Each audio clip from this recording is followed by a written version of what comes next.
tes, oke? Oke, Kedengaran? kedengeran. Ya, kedengeran. Gimana kabarnya Pak Rindu dan keluarga? Oke, kabarnya hari ini sangat bombastis, bro. Waduh. Karena lagi panen raya. Raya, ya? Banyak yang top up ya, Pak ya? Wah, banyak banget, bro. Berarti Cuma hari dari ini tadi, dari sedikit, kemarin malam sampai hari ini bagaimana Pak responnya kalau boleh tahu dari tim? ya dari 2 hari yang lalu memang udah mulai meningkat pembelian ya.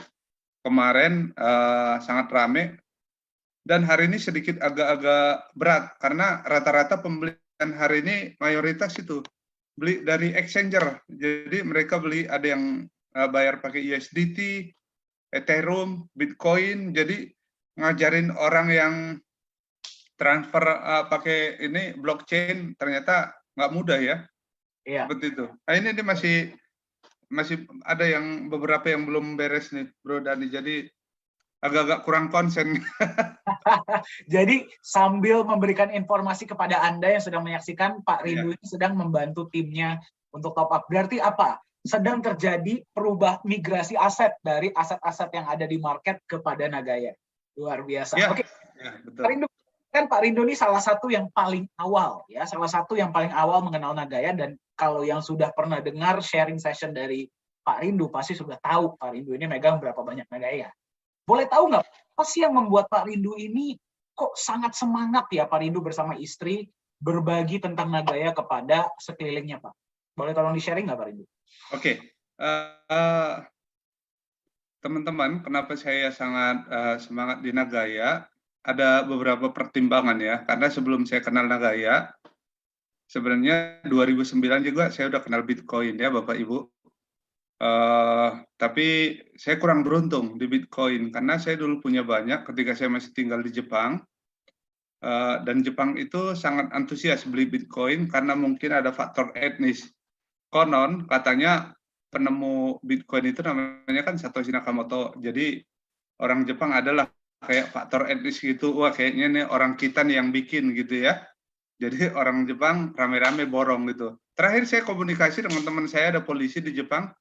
Dia punya ini loh 100 koin lebih, dan dia happy banget orang ini waktu Bitcoin bisa tembus di 930 juta. Dan dia bilang, saya tidak akan jual karena Bitcoin isunya masih bisa 4 miliar katanya gitu ya. Waduh, ini orang padahal dia polisi pangkat rendah ya. Nah, itulah contoh. Kalau di Jepang itu banyak orang yang pegang Bitcoin, Bro Dani. Seperti itu. Jadi artinya gini, dulu ketika saya gagal di Bitcoin, saya beli dan saya tidak percaya bahwa Bitcoin itu bakalan dahsyat seperti ini harganya, dan saya melupakan passwordnya, padahal mungkin kalau saya tetap bisa buka Bitcoin saya yang dulu, ini mungkin posisi status sosialnya saat ini udah jadi sultan kali bro ya.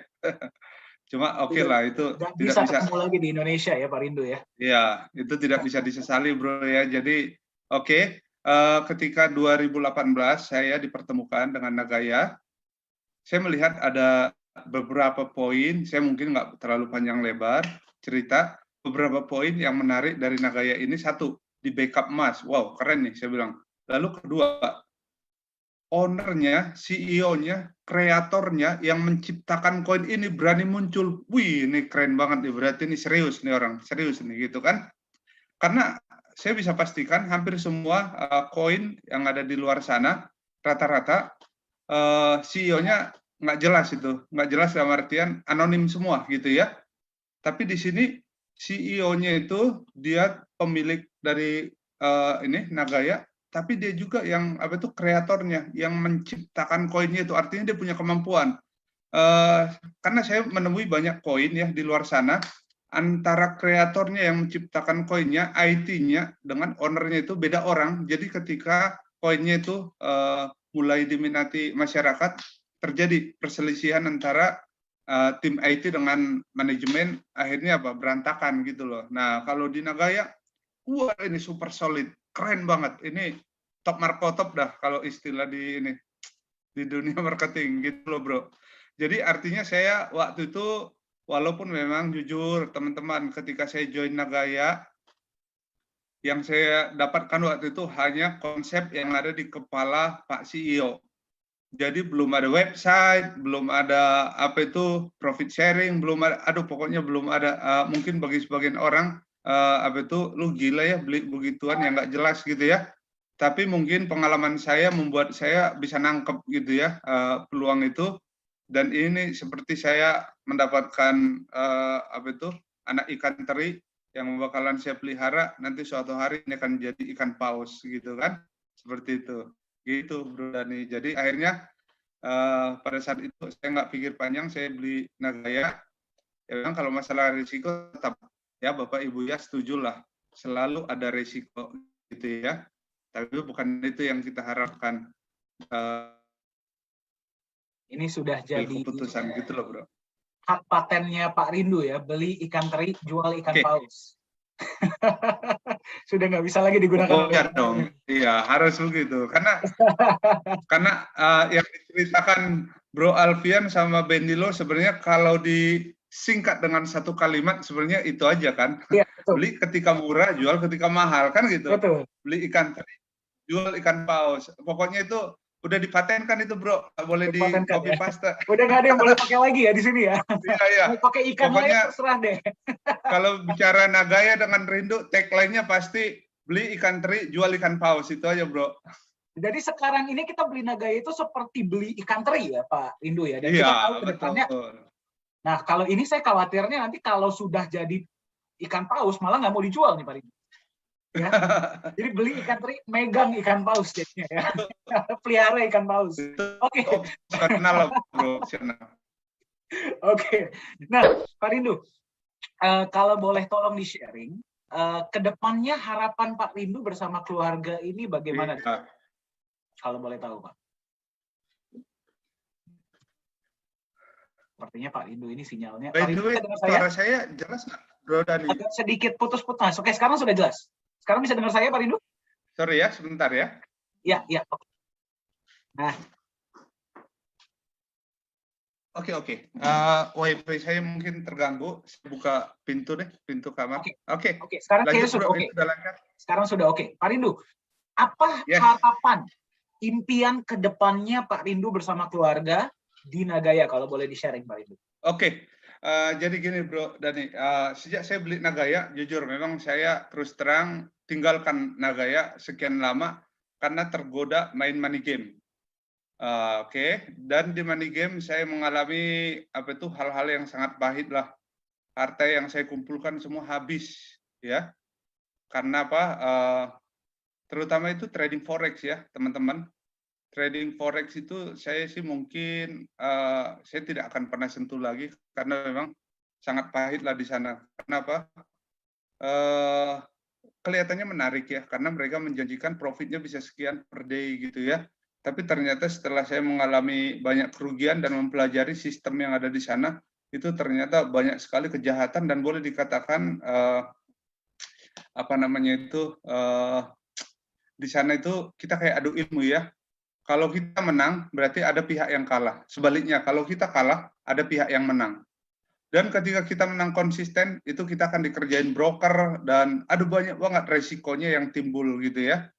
Dan masalahnya gini, Bro Dani, ketika suatu hari saya kumpul dengan beberapa komunitas trader yang katanya, mereka itu udah 10 tahun ke atas trading, ada statement yang saya dengar, udah lu jangan ngomong lu trader kalau belum pernah loss 9 miliar katanya. Oh my God gitu. Jadi artinya kepastian loss lu. Gila kali, berarti gue jalur yang salah nih di sini gitu. Dan saya lihat memang ada seorang trader yang katanya jago gitu ya. Suatu hari dia naik Mercedes. 3 bulan kemudian naik sepeda motor bebek gitu. Bro, berarti loss di orang nih gitu ya. Kembali seperti dulu gitu, Bro Dani. Artinya apa? Saya memang akui bahwa di dunia trader itu resikonya itu adalah apa namanya itu, karena namanya kayak main judi ya. Jadi kita agak-agak greedy gitu ya. Kalau bisa menang banyak, kenapa harus sedikit ya? Jadi akhirnya kita anggap kita udah jago gitu. Akhirnya pasang banyak, ambil lot banyak, dan ternyata market kita tidak pernah tahu pergerakannya seperti apa, ya udah habis deh seperti itu. Nah, jadi itu singkat cerita apa yang saya kerjakan setelah saya join Nagaya, saya tinggalkan Nagaya, saya sibuk main money game, tapi akhirnya beruntunglah ada COVID ya. COVID membuat saya tidak bisa bergerak kemana-mana dan ekonomi saya hancur-hancuran karena saya main di money game. Akhirnya suatu hari saya temuin lagi Pak John dan saya tanya mengenai bagaimana kondisi Nagaya saat ini gitu ya. Ternyata Nagaya bukan cuma tidak scam, tapi penjualannya makin keren gitu ya. Dan ada banyak hal-hal yang luar biasa saya lihat, kayak misalnya project akan on segera gitu ya, project pertama, dan ini itu segala macam. Akhirnya saya, apalagi ada kalimat yang membuat saya langsung, apa ya, waktu itu langsung happy banget. Aktuaria Singapura memperkirakan Nagaya bisa capai 100 US dollar 3-5 tahun ke depan gitu. Karena waktu saya kenal Nagaya dulu itu belum ada, Bapak Ibu, kalimat itu nggak ada gitu ya. Jadi begitu saya dengar kalimat itu, keren banget nih gitu kan. Akhirnya sejak saat itu saya putuskan untuk konsentrasi penuh di Nagaya.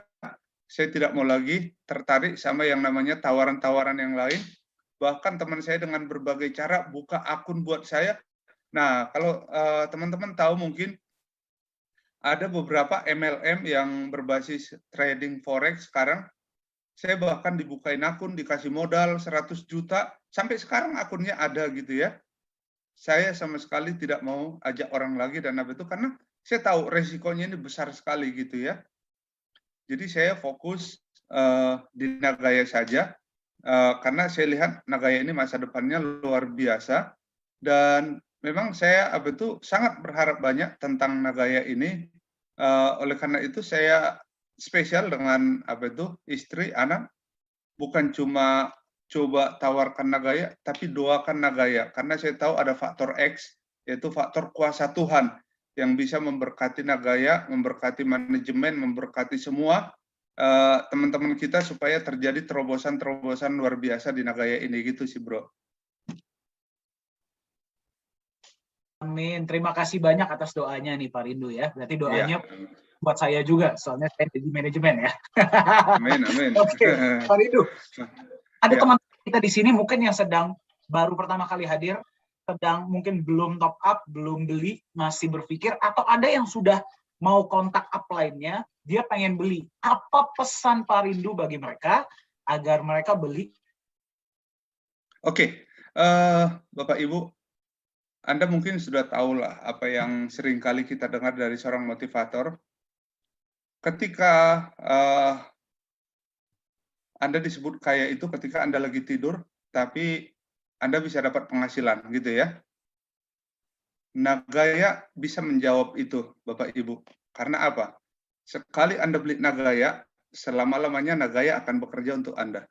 Ingat itu ya. Jadi, ketika Anda beli Nagaya, ingat Bapak Ibu, resiko Anda terpaksa kaya. Gitu ya. Pertama, backup-nya itu Bapak Ibu, Anda punya emas dan emasnya bertambah gramasinya. Tiap bulan, setiap kali ada keuntungan proyek kita, emas Anda tambah. Tapi gramasinya ya. Lalu ingat Bapak Ibu, harga emas itu, kalau kita lihat grafiknya dari tahun ke tahun, dia akan mengalami kenaikan-kenaikan. Seandainya gramasinya tetap aja, aset Anda akan naik. Karena harga emas itu pasti naik, gitu ya. Apalagi ini gramasinya naik, harga emas naik, Bapak Ibu. Jadi ini keren banget deh konsep Nagaya. Belum lagi Bapak Ibu bisa dapat profit sharing. Anda ngajak sekali, tapi dapatnya berkali-kali, bahkan seumur hidup ketika Anda belum jual Nagaya Anda. Keren banget ya. Dan kalau Bapak Ibu tidak punya modal yang besar, modal 1M cukup di Nagaya. Itu Anda bisa sukses. 1M artinya satu mulut. Karena apa? Itu yang saya lakukan kemarin, saya cerita dengan teman saya di Korea, dia langsung bilang, oke, kalau begitu saya join deh 10.000 gitu. Wow, happy-nya bukan main loh Bapak Ibu. Nah, kemarin. Oke, mungkin